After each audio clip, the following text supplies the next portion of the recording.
I think we can get started. I think we got pretty much a good crowd. Well, welcome everyone. Thank you for joining us for another Farmers Truck webinar. We're really excited today to have our friend at Bounty and Soul, Paula, to tell us about the magic work that they do in North Carolina, the work that they do now, and how it changed over time with the crisis that they had to deal with the hurricane and all that stuff. So we're going to take a deep dive into all that. But first, let me tell you a bit about who's the Farmers Truck and what do we do.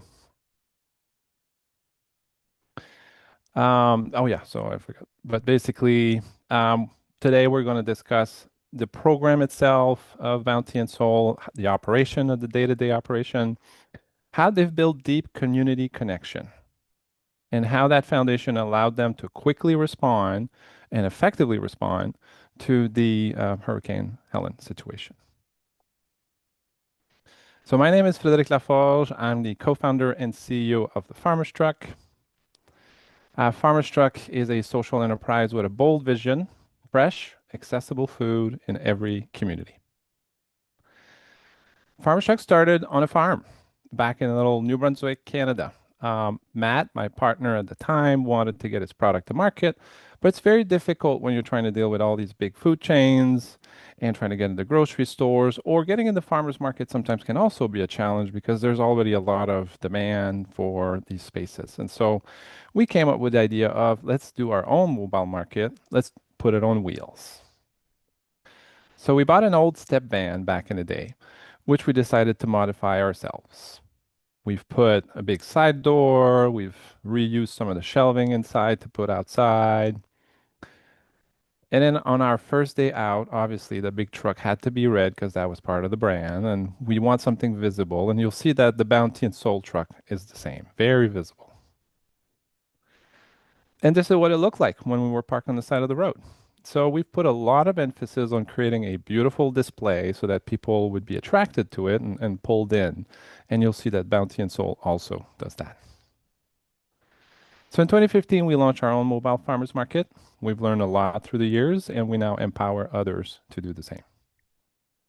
The farmers truck is now the most popular mobile market truck in North America, collectively serving over 25,000 families a week.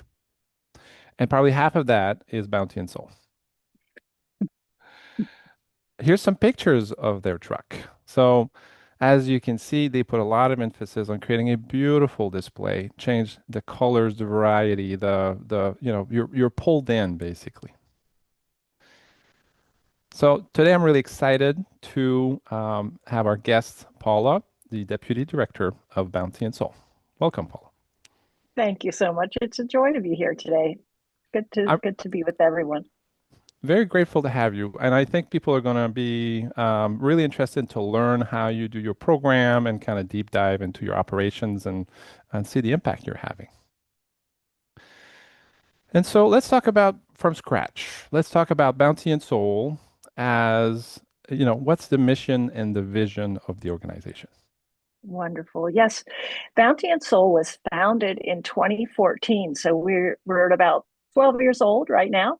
It was founded by someone named Ali Kasparian, who was experiencing food insecurity at the time. Here in Western North Carolina, food insecurity rates are higher than many other places in the country. It's one of the highest food insecure places in the U.S. And Allie had gone through a life event that took her away from her job. She had to relocate, a traumatic life event, actually. And when she came to Western North Carolina, what she discovered as she was trying to access food was that, first of all, fresh food was sorely missing in the food access space. There were dribs and drabs of fresh food, but nothing at scale that someone could sort of undergird their health with or preserve their health. And secondly, there was a feeling that dignity was also missing, and a sense of community connectivity around food access.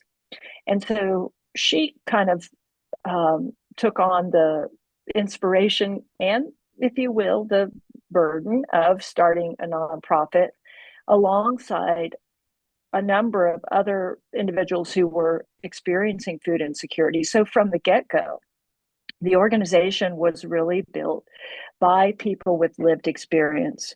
And for the first several years, you know, the founding crew weren't paid, of course, because they were bringing this organization up from scratch.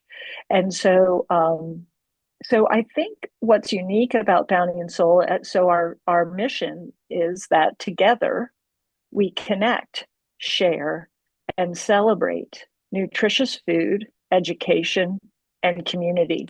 So, the whole reason for the organization to exist is to really support people's health, people who are experiencing issues with food access and with food insecurity.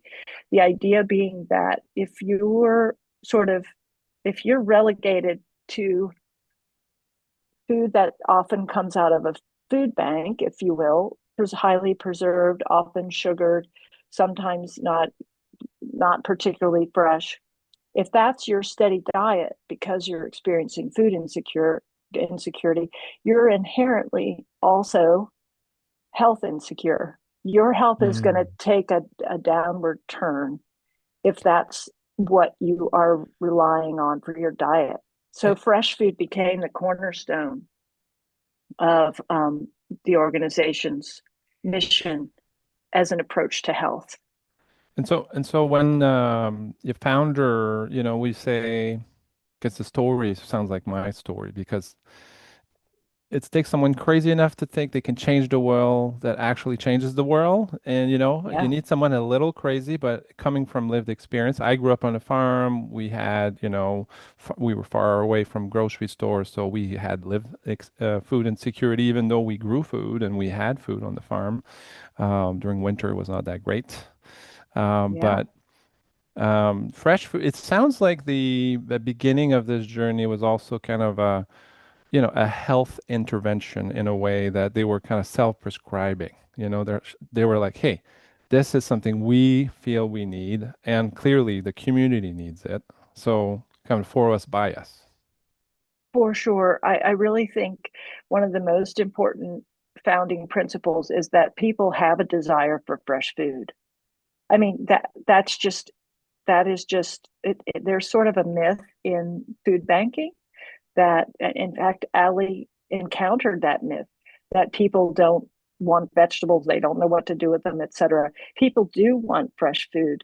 They do want farm fresh food. They want produce, and that's why Bounty and Soul over this 12-year period has just grown in terms of the demand and our service by leaps and bounds, because we are really in our region, we're probably I'll say the only distributor of fresh food at this scale, which also has been potentiated by the farmers market truck. We can talk about that. Oh, yes, we will. You can bet we will. Oh, yes, we will. Let's talk about your amazing produce to the people program and how that kind of shaped up. And I guess you did touch on it a little bit, but basically, who they serve and the model and how you make it work right now. Yes, there's so much to say about that, but produce to the people, we source food from multiple channels. One being the food bank. Right now, today, Manna Food Bank, which is the food bank in our region, supplies us with about 28% of the produce that we distribute. We also pick up produce from four retail grocers in our area. That's not very much either of what we're distributing, so it maybe makes up about 5%. The rest of what we distribute is predominantly purchased from hyperlocal farms and also regional farms, some of which is direct purchasing. A good bit of it is direct purchasing, particularly in season here in North Carolina. And then another chunk of it is purchased through distributors that source regionally as well. So we have this year, so that's kind of where Produce to the People and another of our programs called Farmers Alliance really overlap and intersect and sort of cross-pollinate, because we are sourcing probably, like I mentioned, 60 to 65% of the produce we're distributing from either local regional farms or distributors. So, in the process of distributing this food through the farmer's truck, we are pumping a big economic stimulus into the local food system. Well, I was going to say because all this purchasing, especially targeting the smaller farmers, the local farmers, I mean that's and you've been growing that steadily, right? This has been We the need. have Yeah, we have. I came onto the organization in 2022, and at that time we had right about 70 farm and garden partners. That's everything from small and mid-sized, like family-owned farms, because in North Carolina, at least in our, mountainous region, the farms are rather small, right? And so their economy of scale is different than some of these other growers. Um, so that set those 70 farm partners were anything from like a home gardener to a church that had a lot that they gardened, all the way to a smaller mid-sized farm here in Western North Carolina. And most of the food at that point, just 4 years ago, was donated. We had a very, very small purchasing budget. And in fact, in 2024, we were budgeted to spend $158,000. That was our purchasing budget from local farms for this Produce to the People program. And we can talk about how it evolved, but now We'll we're get there. Yeah, it's now we're it's way ahead of ourselves. But yes, so let me just say, you asked about Produce to the People in particular. And what I want to say about that that's really important for people to understand from the outset is that because that program was developed by people experiencing food insecurity, it was developed in a trauma informed practice model. What does that mean? This is very important because this is what distinguishes Bounty and Soul from other attempts at food access. It's the fresh food, for sure, which in itself is trauma informed. What does that mean? What is trauma informed practice? That is a recognition and an understanding both of the prevalence of trauma in society and also the impact of trauma. And then when you implement programming, your programming actually reflects an awareness that that is something that it reflects the awareness of trauma, both in prevalence and impact. And so, although the folks who founded Bounty and Soul, and particularly Allie, um, may have not said, "Hey, let's do a trauma informed practice," you know, uh, it program. naturally came from there. They naturally did that because they had lived experience and they knew from their own life how food insecurity had become their reality, right? And so all the touch points of Produce to the People are are inherently trauma informed in the sense, like we say, like we're going to know your name. We want to know who you are. We want to know not just whether or not we don't really want to know that you're food insecure as much as we want to know what are your talents, what do you want, what are your desires, how can you be part of this organization in a way that contributes to the whole, right? So at the beginning, many of our participants, we call the people receiving the food participants, were volunteers. Were involved in the acquisition and the distribution and the practices under which we shared food, and that's still held true today. Um, and so, at the Uh, time we didn't have a farmer's market truck, right? So we had tables set up, but the tables had tablecloths, right? It wasn't like you'd see food in what we call banana boxes here in the US right. Mm. sitting on the ground. Hmm. You know, like other providers. No, they were on tables with tablecloths in baskets with flowers and creating a welcoming, connected community space What where people could feel comfortable coming on a weekly basis. what I admire about the program and what we see everywhere else is dignity is not a side dish to the intervention of food access. Dignity is baked in the food access programming. It's basically without dignity, about half people do not want to participate. And we see like food is medicine, produce box prescription vouchers not being redeemed. We see Yes, it in different ways that people are saying, "Hey, I want to eat. I am hungry. I don't want to yell it on the rooftop that I'm right. insecure in this moment. It's not comfortable for me to admit that. No, most people do not want to admit it. You know, That's the right. story, I reminds me of the story about this executive director in the Midwest, and I forget her name, but I remember her story very well because she said, my mom, when she would be done with a box of pasta, she would say, put back the box, an empty box, put it back in Oh, the goodness. cupboard. Yes. Because when we have visit over, I don't want them to look at our empty cupboard. Yeah. Yeah. Yeah. And, There's so much shame. and we don't talk about it. And coming from a place, from an informed, a lived experience place, is how you walk through this journey and how you create a program that delivers. So that's awesome. Just wanted to say that. That's such a poignant example of how people feel. Indeed. Indeed. And we don't talk about it. So we're here to No, talk we about it. don't. That's why we're here. Well, and that's why our mission says we connect, share, and celebrate nutritious food. It doesn't say we distribute. It doesn't say for those in need. We don't characterize people in that way. We talk about creating, we connecting and creating a celebratory space around nutritious food. That's what we do. And if we don't do that, we may as well not exist because there's plenty of other options.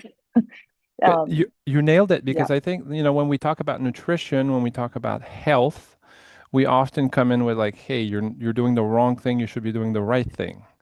But if you reposition food as a celebration, like yes, it's let's come to the truck, come to our distribution, enjoy, taste things, learn where they come from, how they were grown, learn about the farmer who's behind it. That's how you get people excited about eating food. yes. And you We know, say food is our love language. yeah, Food is how we connect. Food is the connector. I mean, it always is. it Everybody is. stands around the kitchen at parties, right? Food Yeah, is a connector, and it's how we express love for our neighbors. Yeah, yeah, yeah. And you brought up something else, and I just want to just highlight. You mentioned, people come around the market and they taste things. So how we first started to really teach, or let's say, I don't even want to use the word teach, share information about health, was through something called a nourishment guide and recipe samples or cooking demonstrations. And that's another thing that was very fundamental to our markets, is that we always have cooking demos or like actual demonstrations or recipe samples that have been cooked in advance, and a nourishment guide with various kinds of health tips and things like that. That that was formulated in the very early stages of produce to the people, and that program running alongside was called Rooted in Health. And so no, Bounty and Soul has these three pillar programs that are all, we say, we work at the intersection of food, farms, and health. Food being produce to the people, farms being this Farmers Alliance program, and health being the Rooted in Health program, which again, participants really, uh, we had people from the community doing the cooking demonstrations, and we still do in the form of their volunteerism, or putting on a yoga class, or teaching a Zumba class, or mhm, teaching about herbs. The community has talents. People have gifts, even if they're experiencing food insecurity, right? We don't, it's not an us and them. It's everyone um, fostering what Bounty and Soul is. I did want to mention one thing. I see Basil's putting some comments there, but if you do have any questions, we do have time at the end for a question and answer. So please just use the function Q&A and put your questions, and me and Paula will dive right into it after our little get together. Okay, so let me switch to the next page. Now we're talking about, 2012, this adventure started. Um, 2014, yes, at 2014, whatever. 2014. Close enough. Yes. Um, you're building that, I mean, it came from these volunteers working together, donating their time. At one point, okay, you have a structure in place. Let's get to 2025, like September 2025, just before the crisis, how things were set up, the foundation, um, the partnerships that you've had, and maybe we'll dive into how that exploded after this event. So kind of just, Okay, great. yeah. Yes, yes, yes. Yes. So I'll just add a little tidbit is that the Hurricane Helene struck in September 27th, 2024. The So the 2024. entire, yeah, so the fall of 2024. So the entirety of 2025 and even still has been about hurricane relief for sure. And we'll talk about that. But prior to that time, prior to 2024, and prior, because this aligns, we got the farmer's truck we got in let's see, when did it actually arrive? It was like the end of June. It was the end of June, and we started to put it into action, very soft launch, if you will, in July 2024. So if you think about that, our farmers market truck came 2 to 3 months right before Helene struck. And we hadn't even been like, we didn't even have full traction with the truck because we were learning about it and finding partners and things like that. So I'll come back to that because the truck and the hurricane kind of go hand in glove in that period of time and still. So prior to that, we were still a place based market model, meaning that we took the market to where people already were. This could be at churches, at schools, in community centers around our more immediate area, which is Black Mountain, North Carolina, and this neighboring community called Swannanoa. And so we had just at the time I started, I think there were three markets a week, and these were a very heavy lift. Because we had the Rooted in Health programming there, we had the produce set up, client choice for people to choose. So there were tables and tents if it was outdoors, and just a heavy lift in terms of labor. That's really important for us to talk about with the farmer's Mm, truck. Um, and then the local food being present there, right? So people would walk up to tables and select food, and they might participate in a cooking demo, they might participate in a yoga class, they might come to a class on diabetes management. It was all present there at the market.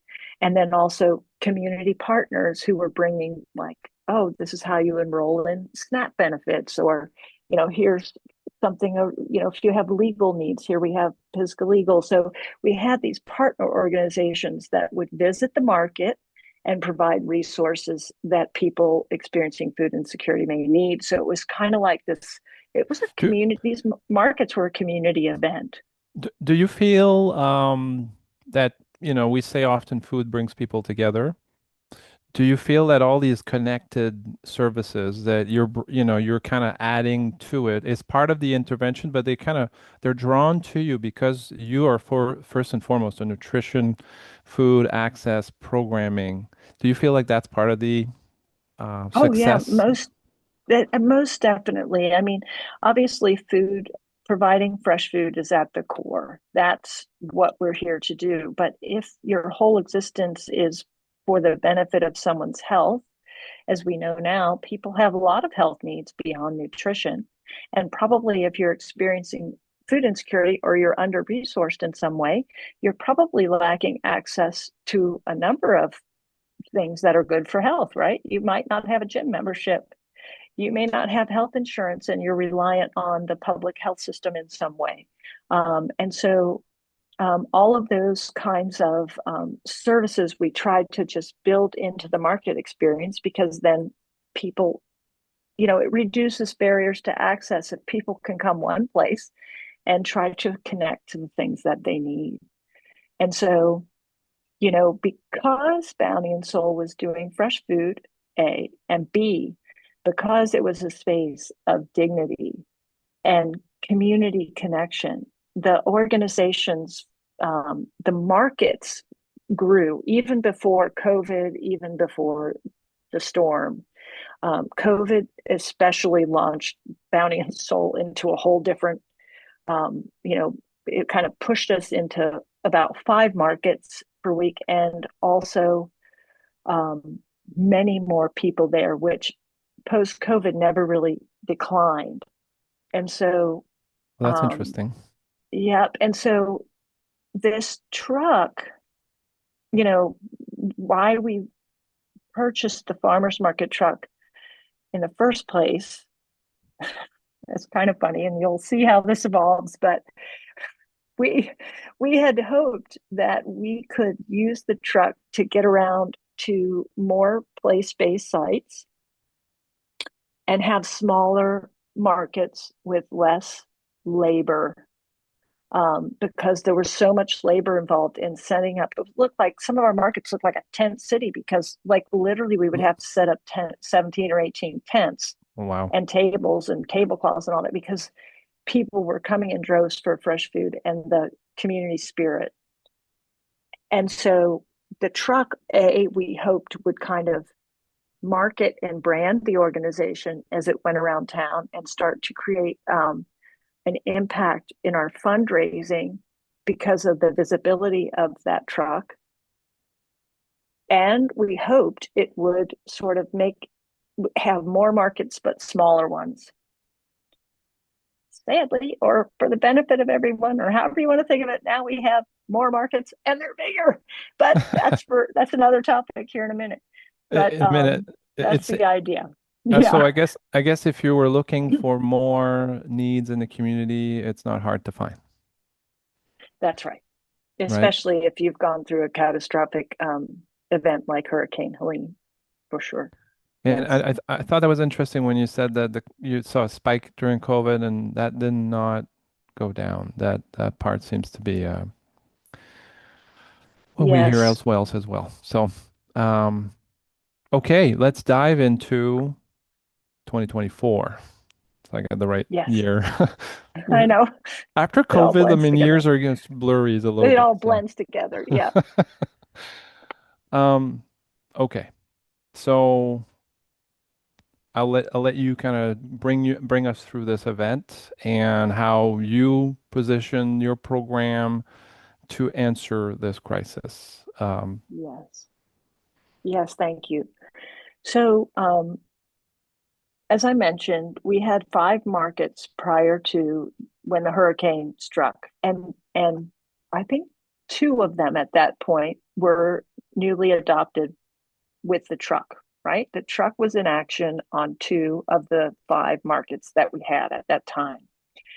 And when the hurricane struck, I mean, it's like nothing you can imagine. I mean, probably people saw footage, and I won't go into all that because it would take a long time to describe. But I mean, there was no power. There was many places there were no roads even, or roads were destroyed. I mean, the debris was so widespread, and so the demolition was just extraordinary beyond conception. There was no power, there was no phone connectivity, no cell service, no internet, there was nothing, and no water either because the main water treatment plant was damaged. And so, fortunately, our food hub, the warehouse we operated out of and still do, was more or less high and dry. But we had no lights in there, we had no refrigeration, we had no nothing. And so, we our staff was pretty well cut in half. About half of our staff were displaced, either had to leave town, their homes were destroyed. There was just a lot of staff displacement. So we had about half our staff. So let's say we had maybe I'm going to say around 8, 9 people that were able to be present and on the ground. And we had a raft of volunteers. There was no communication, as I said, but people understood that if they had the ability, they should show up at Bounty and Soul because we had that reputation of being community centric and we had such a volunteer core. So the storm hit on a Friday, and by Sunday, we were operational in a new way. And what we did first, and this ties to what happened later with the farmer's truck, what we did first was people couldn't really use fresh produce, right? I mean, they can't Right. cook, they have nothing, they don't have camp stoves yet. Everybody's devastated. So we worked with World Central. We had some produce on site that had been sourced before the hurricane, but we didn't have any refrigeration. So we had partnerships with some restaurant tours and right after the storm we developed a relationship with World Central Kitchen and we started getting the produce we had out to those groups, those people that were going to cook up meals. Oh, And cool. long story short, what we did was our volunteers kind of scouted around for where were the hardest hit areas, where were these, because in the mountains, people aren't, it's not a grid, where you just drive down urban streets and find people. People are in pockets and hollers and coves, and they're in little networks and neighborhoods. And so one by one, we started learning where there were pockets of people that were either cut off or in need of support in various ways, including food. And so we would provide the fresh food to the restaurateurs, and they would cook it up. And then every day, 7 days a week, we would go fetch that food in batches.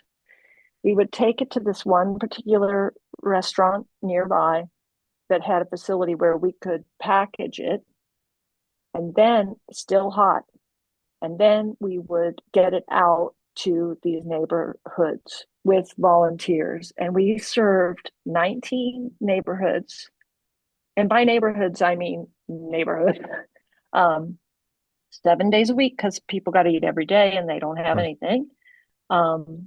For about 3 weeks straight, we did that 7 days a week. And our big warehouse became like a supply hub. So we flipped our warehouse around. At some point, we ran out of the fresh and we started taking in supplies, camp stoves, sleeping bags, cutlery, gas, all kinds of everything, water, everything you can think of, diapers, obviously pet food, all the things, everything you could possibly think of that batteries, flashlights, things that people need, raincoats, whatever. Um, bedding, so much bedding. Anyway, so much Takes a lot of formula, space. baby formula, adult formula, so much stuff. Right? This was all flooding in from disaster relief organizations, but also just human beings who are rolling up in trucks from Indiana and all kinds of places, just rolling up on us with stuff and dropping it. And so what we did was, as we distributed the meals, we would, like, say it was Monday. On Monday, we would find out, okay, this neighborhood, what do you guys need? There's babies, we need diapers. Some other neighborhoods, I don't need diapers. We kind of tailored and got requests. And the next day, when we delivered meals, we were sending a truck with the requested supplies. And so we ran like that for 3 weeks plus, a little bit plus, with hot meals and just basic supplies when you're just stranded, right? So we did that. And in that process, we figured out where the communities were that were really the most food insecure, either because they had become food deserts as a result of Helene, right? Their grocery stores were wiped, I mean, just Mm. mowed over, or by floodwaters, or they were food deserts previous, but now they had the added layer of like storm No, damage and no yep, roads. and exactly. Wow. And so about week 4, week 5 was when we started trying to get out again with the farmer's truck. I mean, prior to that, we were in pickups and ATVs and stuff like that, trying to get to places where roads had been demolished. But then we figured out where are the main drags that do have road access, because you can't take your farmer's truck over hill and dale, right? You got to Yeah. go to some place somewhat centralized, and we figured that out. And so our markets then, so then we ended up in 10 market sites per week, um, most of them with the farmer's truck. Um, and very quickly, those sites, we can talk about this, but they just burgeoned. And as you know, Frederick, when we talked earlier, we now the truck has now this, we call it an auxiliary or a chase vehicle that Yeah, I also heard that. comes with produce, which we'll talk about. But I have a yeah, picture. so we had to sort of pivot. We had to then pivot our warehouse back to fresh food sourcing, and in the midst, and we'll talk about this with just our operations in general, had to figure out how to use that farmer's truck in a very speedy, efficient way, serving tremendous number of people, because people got real tired of cooked meals and canned stuff real quick. Within days to weeks, they were asking for fresh food again. And we're So, ready to cook. yep, yep. Yeah, we gave out a lot of camp stoves. Just let's say that. S- So some takeaways that I've heard from you is because we had trust in the community and Yes. people relied on us before, that made us a good partner for this event. Well, a natural partner for this event. Yes, I mean, thanks for saying that, Frederick, because our partnerships really were, some of the folks who were providing resources at markets previous that I talked about, right, then became relationships that helped us to figure out, in addition to us running around with meals, that helped us to figure out where we could post up and reach those same folks and those same, let's say neighborhoods or areas of town where people needed support. And so people started opening doors, but of course you had to have a functional parking lot that wasn't wrecked or underwater. And, where could we actually station ourselves to draw the crowds that we knew we would be drawing to that truck? Mm. Um, The and logistics so, around it, right? yeah, The amount of yeah. people. It was amazing, though, how ready people were for, obviously, for that food to be brought to their locations. Yeah. And one quick question before we jump into the next slide, but what did not work? What did you learn that as another crisis hit, what would you change on your approach? What did you feel was not working as well as you thought? I will say that because we deal in fresh food, our team had a lot of talent for logistics anyway. If you think about it, there are a tremendous number of logistics involved in fresh food distribution that is not there for um, shelf stable things, right? Refrigeration and timing of things, who's first in, first out, all the things you have to worry about dealing with fresh food. So, like that mentality of very precise and well thought through logistics. And we were putting on these big events too. Don't forget, like we were putting on these big non farmers market truck, like walk up markets. So that also, our team had a lot of familiarity with getting down into the nitty gritty so that things go well and don't become just a hot mess, right? So our team already had logistics down, and so it was really about applying that same like Good deep practice. level, yep, to this new thing. So what I would say to answer your question is not so much that we did very many things that didn't work, but that we did not have the staff and particularly the leadership layered in for that scale. Because this is a good time to say that in before the storm hit, our average monthly service was 9,158 individuals per month. That's how many people we served per month prior to that storm. After the storm, almost immediately, we served an average of 25,858. So we went from 9,000 to 25,000 basically overnight. And Holy. now we've superseded that, which we'll talk about. And so that was the scale of need. It was also what came about as a result of using the truck and being place based, and that truck being well branded, and us having that prior reputation, and the feeling that when we showed up, something happy was going to happen. Something happy was Mm. going to happen because because of the spirit that this organization brings.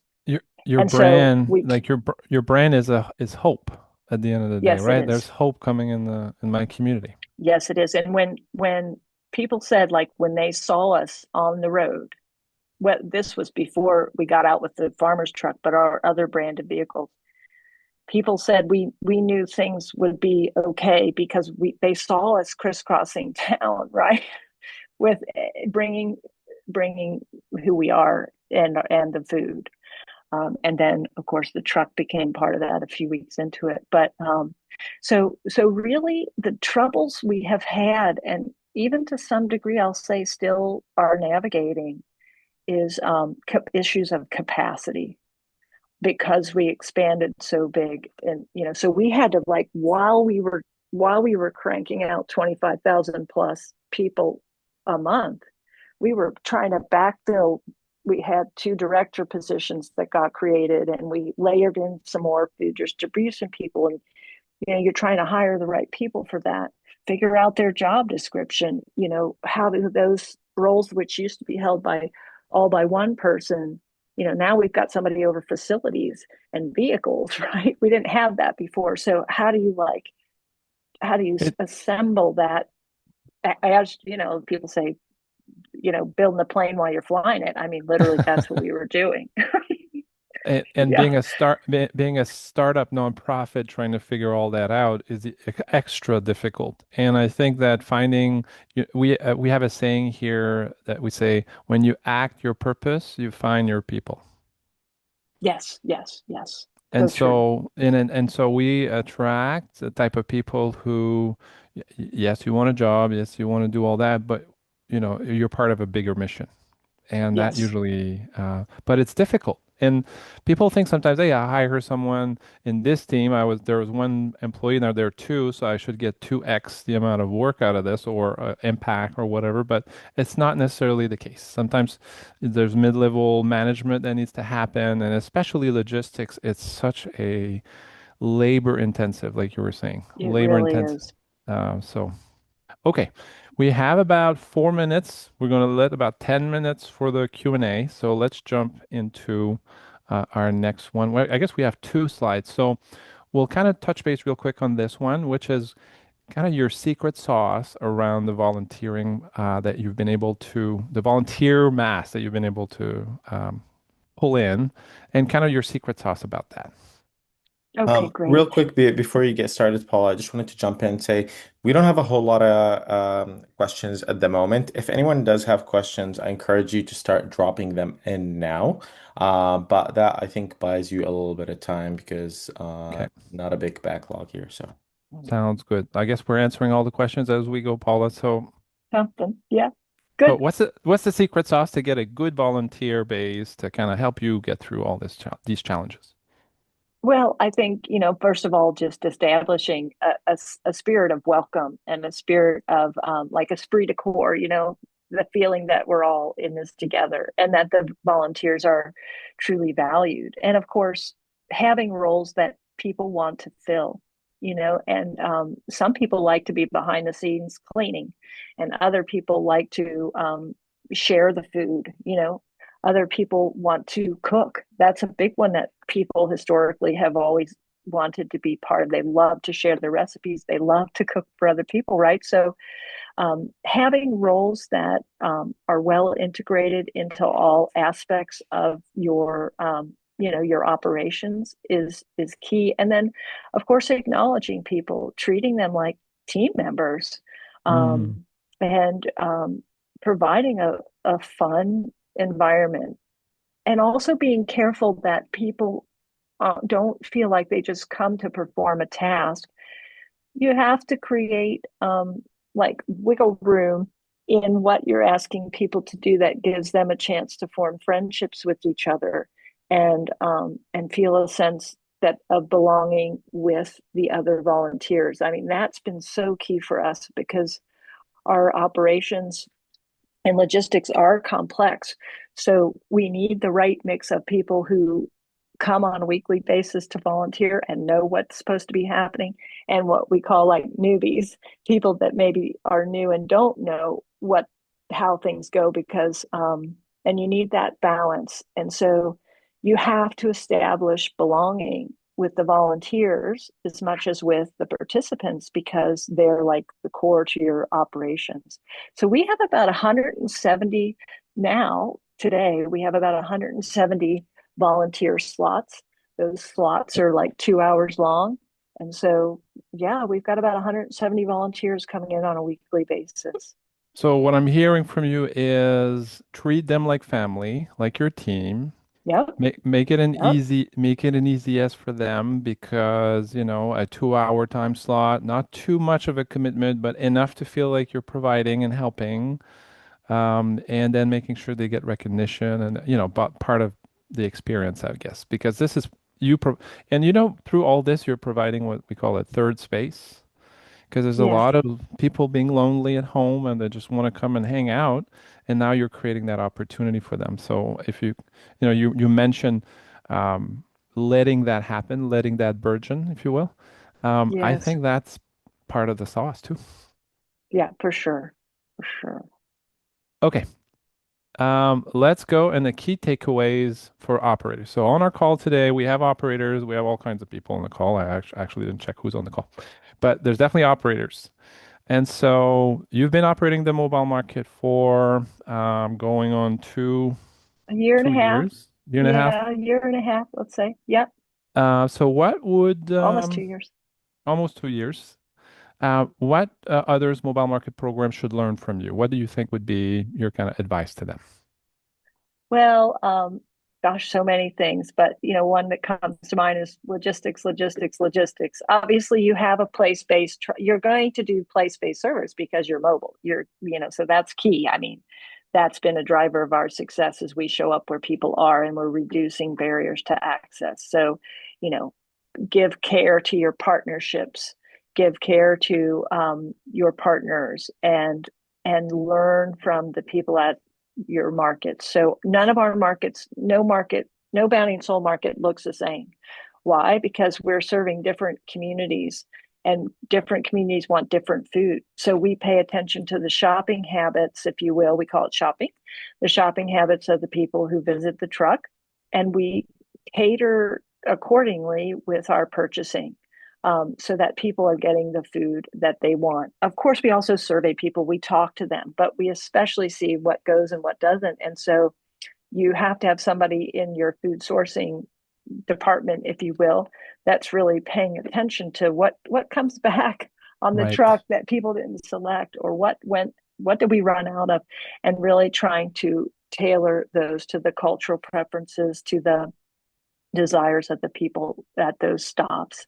Um, we, like I mentioned earlier, the farmers market truck markets have also burgeoned and blown up in terms of the size and scale of the numbers we're serving. So, with the amount of produce that we provide a household, we can do about 90 to 115 household servings, if you will, portions out of that truck loaded for bear. And then, because our farmers market truck markets can run as high as 300 households, we send what we call a chase vehicle, a refrigerated chase vehicle, and we reload that truck on site as we go. So it's crazy. You bring your Um, warehouse. You basically bring a we warehouse. have a rolling warehouse behind the farmer's market truck. So So so is it, yeah, would you say that adapting to that was difficult? I mean, you at the beginning mentioned maybe this is will give us the opportunity to do a smaller market and with less labor, maybe intensive on yeah, that programming side. But yes. you end up finding just more need and more need. And at this point, you know, you're a victim of your success a little bit. We And are. I mean, more need and let's say also more desire. And so by that, I mean, I don't think, we also do a lot of, surveys and impact surveys and things, third party impact surveys. And so we know that the predominance of people we are serving are truly food insecure. But so when I say desire, it's not like just everybody on all over town just comes to the farmer's market truck. It is people experiencing food insecurity, but they're coming to Bounty and Soul because of the fresh food. And our funders value us because we're providing fresh food. And so, and the vibe that we create when we show up. And so, yes, we are a victim of our own success, and we do come with a rolling warehouse um, of which is backup cool. food. It's really cool. And so, a key takeaway is that if you use this truck, especially in the food insecurity space, you're probably going to attract more people than you expect. So, you better have your logistics down, and it's important to create a sense of flexibility in your staff and the ability to pivot and to relate to those changes not as a problem but as like something fun to be solved. An And opportunity to change. our team really functions like that. Yeah. Very cool. Okay. Um, Basil, how are we doing on the Q&A? We have a couple of questions, so we can dig into them. I just Sounds good. yeah, okay. Let's go through it. I just want to give one more notice to anyone else who does have questions to now is the time. It's now or never. So, I'm um, ready for you. We're waiting. Yeah, yes. we're here for you. Here This for is you. a bit more of a general question from TC Beckett here.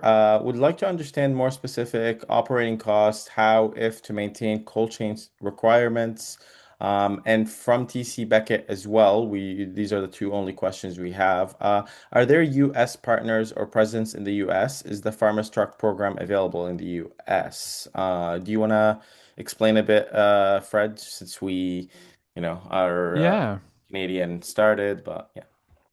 The first question is more about, I guess, cost of operating the model and the logistics around it. So if you're doing produce, then there's no requirement necessarily to have refrigeration because it's not going to make you sick if necessarily if it goes bad. If you're carrying meat and things that are dairy products that you need proper refrigeration. So there's different trucks for that, different setup you can have. There's some, if you want to be very bootstrap and low cost. You can find these coolers and put ice packs, and there's ways to work around for some stuff. The truck that Paula and the Bounty and Soul team uses is refrigerated with ice packs, so it focuses on fruits and vegetable, and that's how. And from a cost perspective, Paula, maybe you can answer that part. But like aside from the staffing, because you do these big market runs, the truck on its own, it's like a pickup truck, right? There's not a whole lot of cost. Right. In terms of operating it, yeah. I mean, you know, um, yeah, it's been a relatively low maintenance vehicle. It's not different, as Frederick just said, than having a pickup truck in the sense of maintenance. I mean, there really hasn't been any refrigeration maintenance. We had a seal around the the awning that we needed to replace, and but I mean, really, there's been. I was reflecting this morning how little maintenance. Sort of obviously weekly cleaning and or we clean the truck after every market, that kind of maintenance. But as far as mechanical maintenance, a very little. as different from just a pickup truck for sure. It's simple. And then I think your second question was about if the farmer's truck programming. So we are here to empower the bounties and souls of the world. Like we exist so they can do their job. So if you go on our website, community.farmerstruck.com, you will find our online mobile market university. It's free for you to learn. We have where to find good parking spots, how to do your marketing, the type of staffing you need to hire. And we basically put this business model together to give people some sort of way forward to start their mobile market programming. We preach a program where you do sell the food, so it is a bit more sustainable. Paula did mention their increase, their, you know, where are you at now? 27, We're 30,000? right at about almost 28,000 a month.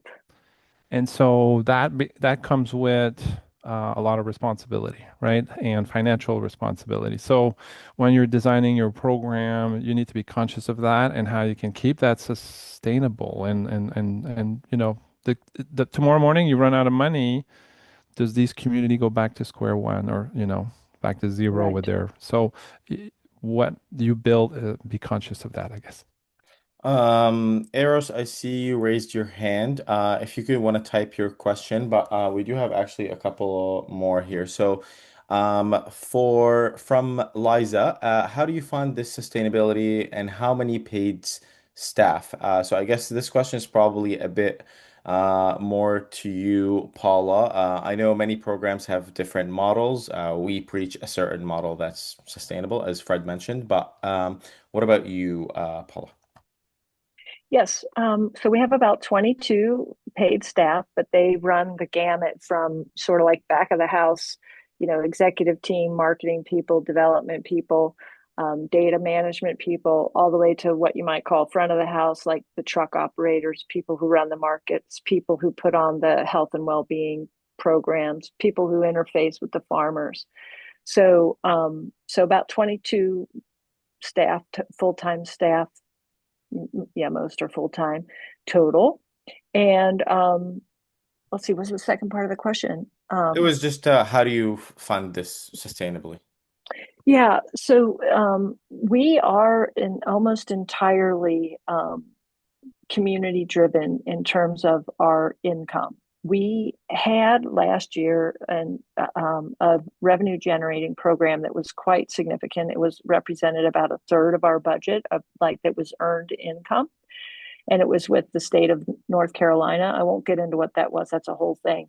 But the state discontinued that program. And so that revenue source went away. And so, we have we garner a lot of just community individual support, probably bigger than a lot of organizations for our size. We have a lot of foundation support. We're starting to experience some foundations that engage in trust-based philanthropy, that where the grants management is not such a heavy lift. So we have quite a number of grants. We have a development department that is really developing our major gifts program, and our legacy giving program. So that as a young organization, we're still developing. And then I think had we not experienced this hurricane and this dire amount of need, and we've spent a lot of our staff and even executive capacity in trying to just address all the needs, the organizational needs that have come with that. If that had not happened, we were positioning ourselves to develop other revenue generating models. We need to circulate back to that. We need to come back around to revenue generating models. And I think we probably will participate in some of the farmers market truck education around that, because that's something we need to tackle and think about clearly, particularly in the absence of that earned revenue that just went away sort of simultaneous right in the aftermath of the storm. It was just a convergence of things. But so far, and I do think because of the marketing, if you will, that the farmers market truck brings, donors love that truck. They want to invest in that model, the place-based nature of it, the client choice nature of it. It's fun. It's like the ice cream truck showing up, in a sense. Investors, donors want to invest in that model. They love it. And so we've been very successful at fundraising in response to that truck and that method of our market delivery. Yeah. That's awesome. Awesome. Yeah, and again, I kind of this is just from learning. So I'm the marketing guy, not the expert here, but it's best not to put all your eggs in one basket. We saw when there was a cut in some USDA grants, a lot of people lost funding. So it seems like Paula, you guys are pretty diversified.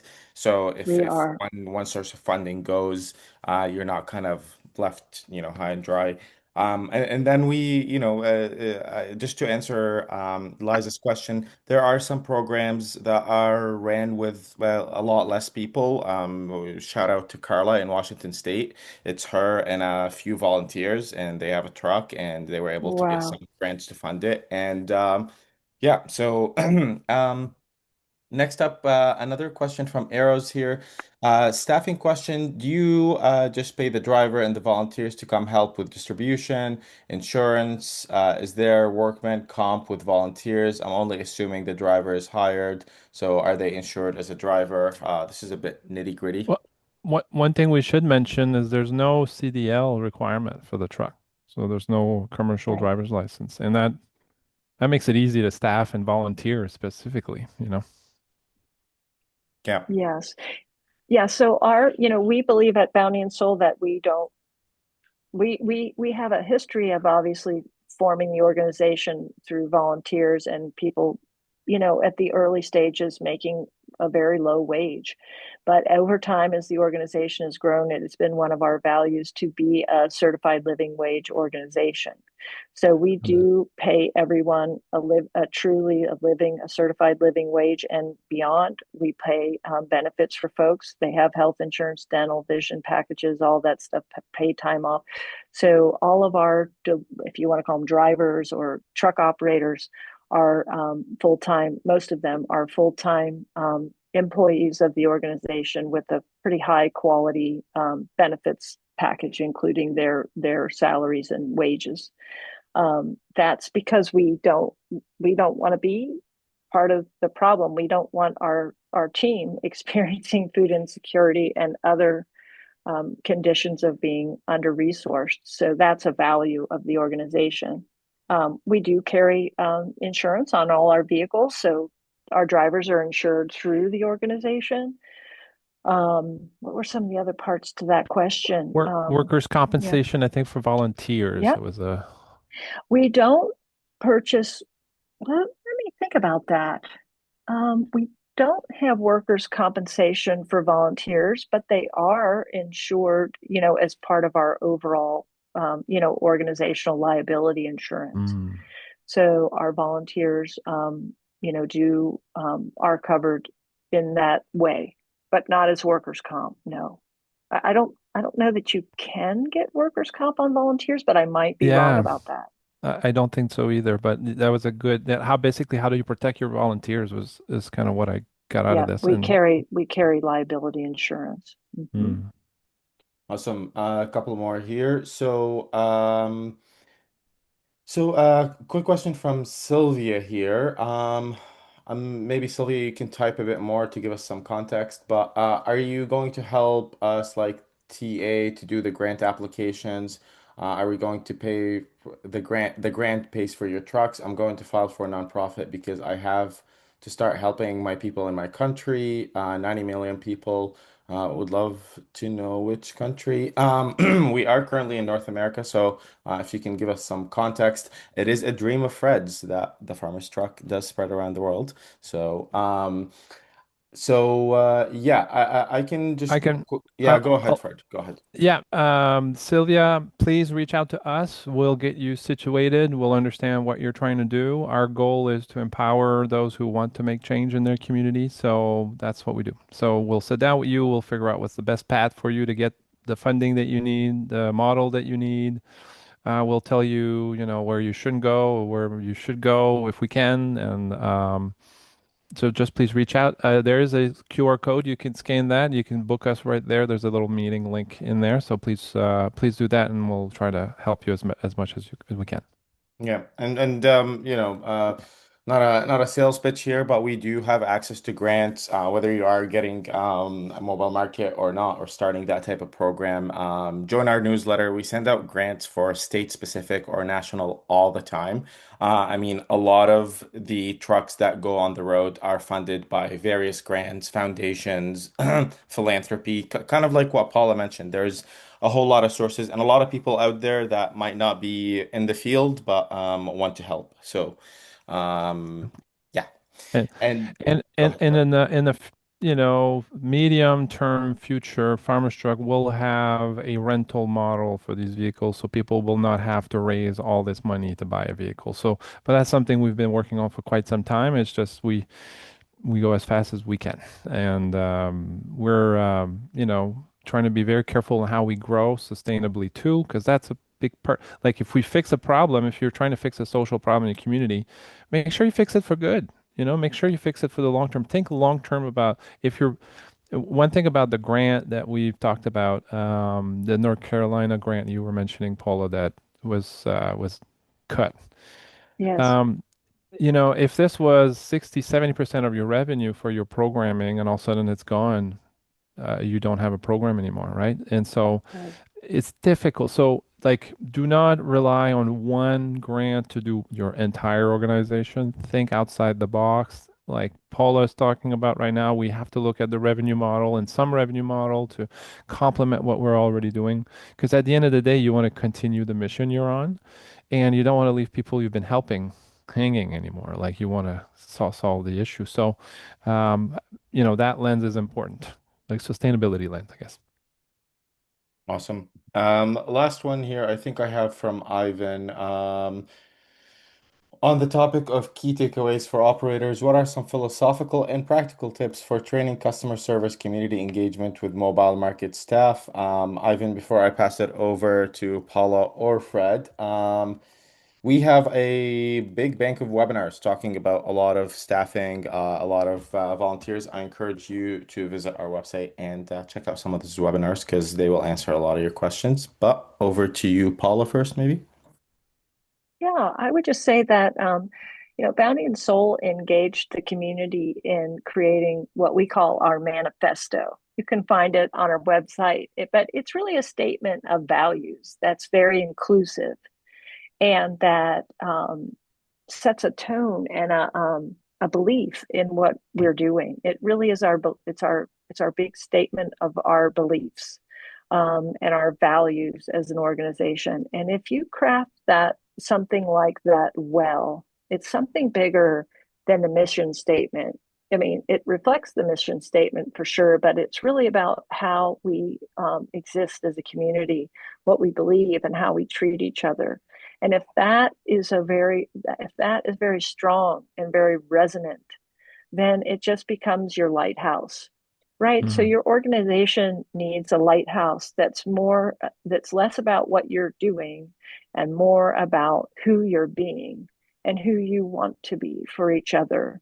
And that is the key to, in my view, to sustainability, because if your partners, which include the volunteers, which include the participants, which include your donors. If if those relationships are built in that framework of of belief and intentionality, then you will have sustainability because you will have people that believe in your mission and feel included in it. And so that's the biggest part of one sustainability is it's sort of like your personal why as an organization and your personal how, um, not just your what. Yeah. And I would add to that, and I think the purpose is what we discussed. Like it's the higher calling than just getting a job. You're saying, hey, let's do this great thing together, right? It's the call to action to say, let's join this mission together. And from just a technical standpoint, but I like to hire people that comes batteries included. because it is a labor intensive type of Yeah, operation. You need someone who's got the juice. And so, carrying 50-pound bags of potatoes and, filling up the truck, like you need someone who's got that energetic attitude. And I found we were quite lucky finding people at the farmers market that, were already doing the work. They just wanted something maybe different, or you could offer something different. They already had the capacity and the intention to do it because they cared about the yeah, food. And we also hired people that were foodies. And naturally they were attracted to us, but we've made it a case because, you talk not just about food, but how we're going to cook food and how it tastes. And, to be passionate about what you are selling, you need to be curious. So like learning about the farmers and their practices and all that stuff, that's part of the journey. And we've always had this experience when people would come at the truck, we would say, "Hey, is it your first time at the truck?" "Oh, it is your first time." "Okay, well, let me tell you why we exist, first of all, because you should know. And second of all, it's like, what are we cooking tonight?" And so that would send us on a conversation about, "Oh, well, this is in season. You should try this. Or you're going to cook this. Well, have you tried kohlrabi?" Like that's how you introduce new food at the same time. So people that can enact this behavior. I wonder if I came with batteries or if I was a foodie there. Which category I What fit in. Well, Basil, you Um, had you just had a new baby, so you're probably running on fumes. So would be yes. not a good time to apply right now. Okay, awesome. I think just some comments here. Beautifully said, Paula. Nothing like HPH, people helping people. I think you meant PHP, but A for effort. And Sylvia, thank you. I appreciate it. I think we've gone through all the questions. Um, yeah, before I pass it over to you, Fred, to wrap it up here, I appreciate everyone attending. We do have monthly webinars, so please look out for my emails. I work pretty hard on them.